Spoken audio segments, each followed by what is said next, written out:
நமக்கு எப்பவும் எவனையாவது தூக்கி வச்சு பேசிக்கிட்டே இருக்கணும். ஐயோ தோனி வேற லெவல், ஐயோ இசையின் கடவுள், அவர் பேண்ட்டை அவரே போட்டுக்கிறாரு, அவர் சோத்த அவரே தின்னுக்கிறாரு. What are simplicity. சீ.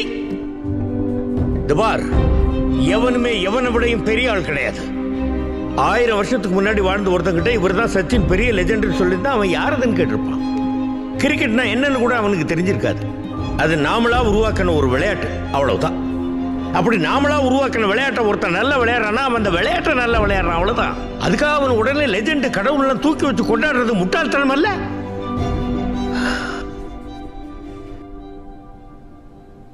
ஒருத்தன் உசிர ஒருத்தன் காப்பாத்தினா அவன் ஹீரோ. 4 பேருக்கு பசிக்கு சோறு போட்டானா அவன் ஹீரோ. தான் படிக்கலைனாலும் 10 பிள்ளைங்க படிக்கிறதுக்கு பள்ளிக்கூடத்தை கட்டினானா அவன் ஹீரோ. மற்றதெல்லாம்